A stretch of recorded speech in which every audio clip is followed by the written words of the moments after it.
오늘 우리에게 주신 하나님의 말씀은 요한복음 13장 1절부터 11절까지 말씀입니다. 찾으신 줄 알고 함께 봉독하시겠습니다.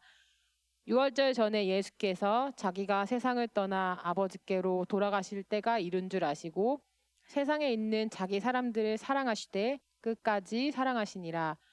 마귀가 벌써 시몬의 아들 가룟 유다의 마음에 예수를 팔려는 생각을 넣었더라.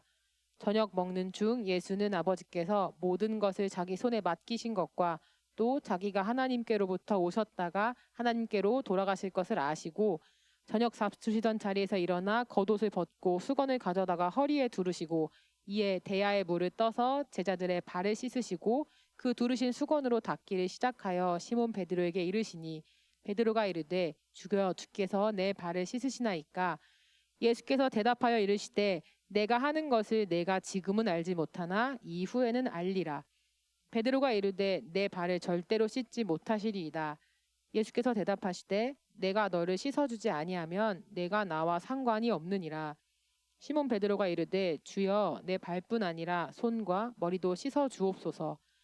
예수께서 이르시되 이미 목욕한 자는 발밖에 씻을 필요가 없느니라. 온 몸이 깨끗하니라. 너희가 깨끗하나 다는 아니니라 하시니 이는 자기를 팔 자가 누구인지 아심이라. 그러므로 다는 깨끗하지 아니하다 하시니라.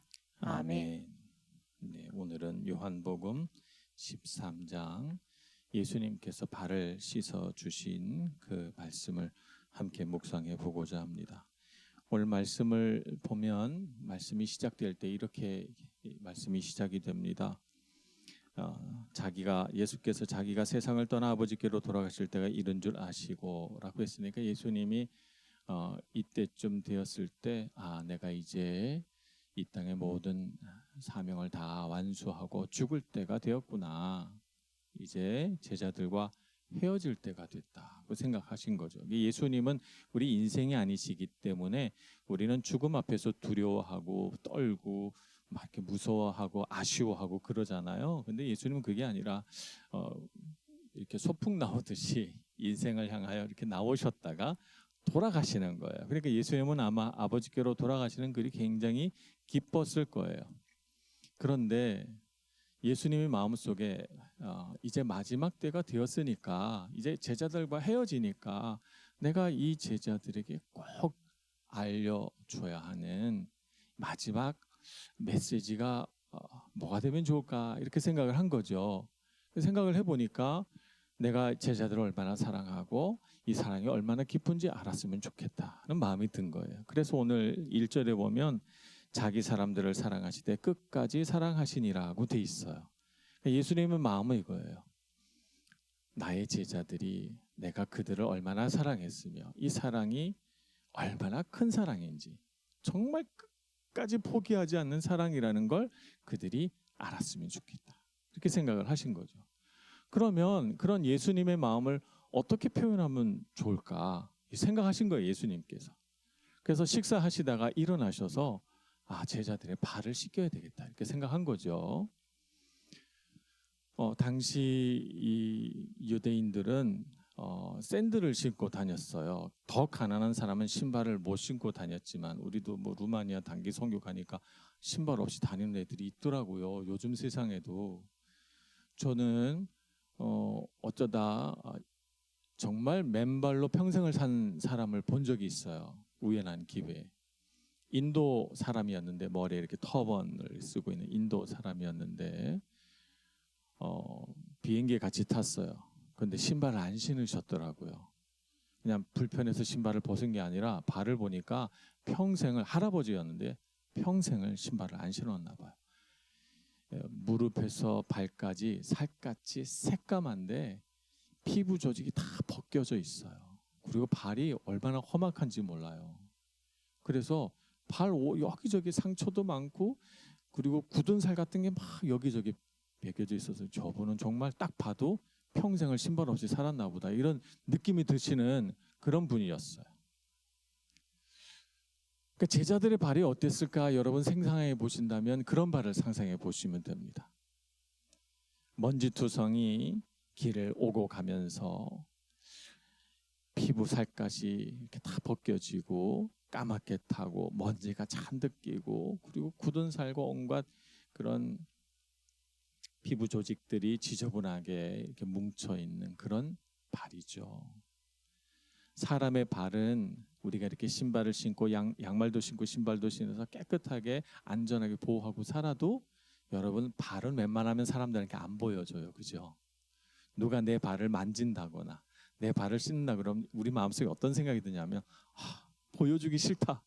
내 발 아무도 안 만졌으면 좋겠다. 그런 마음이 들거든요. 왜 그래요? 내 신체 가운데 가장 낮은 부분, 내 신체 가운데 가장 못생긴 부분, 내 신체 가운데 가장 지저분한 부분이기 때문이죠. 주님께서 제자들의 발을 씻어 주시는 까닭은 이러한 예수님의 모습을 통해서 제자들의 가장 지저분하고 못생기고 실망스러운 부분조차도 예수님은 사랑하시며 그것 때문에 주님의 사랑을 포기하지 않으실 거라는 사실을 가르쳐 주시는 거예요. 오히려 예수님은 그 못생기고 지저분한 발을 씻어주시고 닦아주셔서 그런 발조차도 아름답게 해주시는 분이 주님이시라는 사실을 우리에게 가르쳐 주시는 것이죠. 예수님께서 이렇게 하시면서 베드로가 주님 제 발을 씻으시나이까? 제 발은 안 됩니다. 감히 주님께서 제 선생님이시고 제가 사랑하는 하나님의 아들이시요 그리스도신데 어찌 제 발을 씻으십니까? 이렇게 베드로가 거부의 의사를 밝혔을 때 예수님이 뭐라고 말씀하세요? 내가 하는 것을 내가 지금은 알지 못하나 이후에는 알리라. 7절 말씀에 그렇게 대답하십니다. 예수님께서 로마 병정들에게 붙잡히시고 채찍질 당하시고 모욕당하시고 십자가를 지고 가는 그 순간 제자들은 어떻게 했을까요? 제자들은 뿔뿔이 다 흩어졌습니다. 도망갔고요. 베드로는 예수님을 부인했고요. 그리고 슬프게도 가룟 유다는 예수님을 팔아넘긴 그런 제자였어요. 예수님이 그렇게 사랑하셔서 그 수백 명의 제자 가운데 12명으로 불러준 그 소중한 제자 중에 한 사람인 가룟 유다는 예수님을 팔아넘겼어요. 그런데 예수님은 그 유다의 발조차도 씻어주셨죠. 예수님의 마음은 뭐냐 하면 너희들이 생각할 때 가장 추하고 지저분한 곳이 있어서 그것 때문에 내가 사랑받지 못하겠다 하는 그 순간에도 내가 너를 포기하지 않고 끝까지 사랑하니 내 사랑에서 벗어나지 말고 의심하지 말고 나와 함께 가자라고 하는 것입니다. 예수님의 마음은 그래요. 그래서 나중에 제자들이 예수님도 부인하고 또 유다는 예수님을 팔고 실망스럽잖아요. 자기 자신을 보니까 난 왜 그럴까? 예수님 보시기에 참 나는 부끄럽다 이렇게 생각하고 시리에 빠져서 자기 발을 이렇게 내려다 볼 때 주님이 닦아주신 발이 보이는 거예요. 이 못생긴 나를 닦아주셔서 나를 용서하셨구나. 내가 죄를 짓기도 전에 이미 나를 용서하셨구나 하는 것을 깨닫게 돼요. 그래서 거기서 일어나는 거죠. 그리고 주님을 찾아가는 거죠. 십자가로 가는 거예요. 그래서 주님, 제가 이 정도밖에 안 돼도 저를 사용하시겠습니까? 주님 앞에 나가서 주님의 용서를 받아들이고 그래서 주님께서 부으시는 그 사랑의 힘을 의지하여 다시 제자의 삶을 걸어가는 것입니다. 우리 삶에도 그런 순간이 있어요. 인생을 살다 보면 내가 원하는 나의 삶의 수준은 이 정도인데 나는 거기에 미치지 못해요. 인간관계 속에서 실망스러운 행동을 보여줄 때도 있고 물론 우리는 부끄러우니까 그걸 다 감추고 없는 것처럼 하지만 깊은 밤 나 혼자 그 어떤 기억들을 떠올릴 때면 부끄럽다, 숨고 싶다 이런 생각이 들 때가 있거든요. 나의 실패, 나의 부끄러움, 나의 추함을 끌어안고 고민할 때 주님께서 그것을 씻어주셨다는 사실을 기억해야 됩니다. 주님의 보혈로 우리를 씻어주시고 닦아주셔서 깨끗하게 하셨다. 그래서 더 이상 그런 죄책감과 죄의식에 사로잡혀 살지 마시길 축복합니다. 주님께서 주신 은혜로 내가 새롭게 된 사람인 것을 깨닫고 주님의 제자답게 여러분의 마음을 묶고 있는 모든 죄책감과 죄의식을 훌훌 털어버리고 자유해지시는 여러분들 되시길 바랍니다. 그렇게 살아갈 때 우리의 인생이 복된 거예요. 이렇게 산다라고 하는 것은 절대 죄의식은 갖지 마라 이런 의미는 아닙니다. 살다 보면 또 우리 실수해요. 그런데 예수님이 뭐라고 말씀하십니까? 베드로가 다 씻어주소서, 손과 머리도 씻어주소서 그렇게 얘기를 하니까 주님이 대답하시기를 10절 말씀에 이미 목욕한 자는 발밖에 씻을 필요가 없느니라. 온몸이 깨끗하니라. 너희가 깨끗하나 다는 아니니라 이렇게 말씀하셨어요. 그러니까 우리가 이렇게 살다가 또 알면서도 실수하잖아요. 그랬을 때는 어때요? 그 주님 앞에 나가서 주님 제 발이 좀 더러워졌습니다. 그 옛날 제자들의 발을 씻기신 것처럼 더 씻어주세요. 이렇게 주님께 요청드려서 여러분의 마음이 새로워지고 누르고 있는 죄책감에서 벗어나시길 축복합니다. 그것이 우리가 주님과 동행하며 사는 비결입니다. 어떤 사람은 그래요. 가룟 유다가 잘못 선택돼 가지고 그래서 예수님을 파는 자로 딱 이렇게 됐으니 가룟 유다가 불쌍하다. 그의 운명을 그렇게 만든 사람은 하나님 아니시냐. 그러니 유다는 아무 잘못이 없고 하나님이 너무한 거다. 이렇게 말하는 분들을 가끔씩 제가 불신자 중에 만날 때가 있습니다.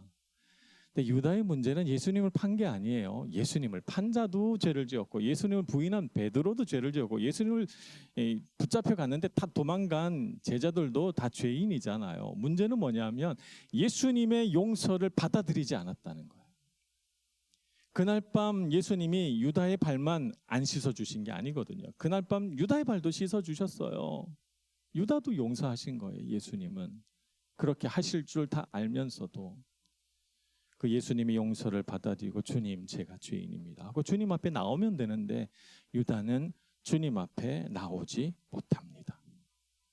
마음속에 예수님을 받아들이지 않는 불신이 들어와 있었기 때문에 자기 자신의 잘못을 끌어안고 끙끙대다가 그 죄책감 때문에 결국 자기의 생명을 스스로 포기하고 마는 것이죠.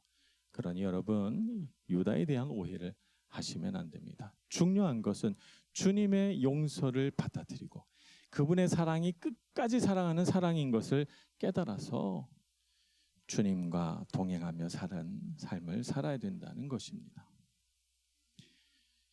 자, 그래서 우리는 그런 마음으로 주님과 관계를 맺어야 됩니다. 우리가 살다 보면 주님과 나 사이에서의 문제뿐만 아니라 사람과 사람 사이에서도 용서해야 할 일들이 생겨요. 용서라고 하는 건 뭐냐면 예수님이 우리에게 보여주신 것처럼 나에게 잘못한 사람에게 분한 마음을 품지 않고 그 사람을 사랑으로 감싸주는 거거든요. 사랑으로 용납하는 것이 그 용서거든요. 그러니까 용서하는 마음과 용서치 않는 마음은 많이 달라요. 용서치 않는 마음은 마음속에 분한 마음을 갖고 있는 거예요. 화가 난 마음을 갖고 있는 거고 그래서 그 화가 난 마음을 우리가 몸으로 표현하자면 주먹을 꼭 쥐는 거예요. 이렇게 하는 거죠. 주먹을 꼭 쥐고 기회가 된다면 언젠가는 저 녀석도 내가 당한 만큼 당해봐야 돼 라고 하는 마음이 이게 용서치 않는 마음이에요. 근데 용서는 뭐예요? 용서는 손을 푸는 거예요. 손을 풀고 주님께서 나를 용서해 주셨듯이 나도 저 사람을 용서해야지.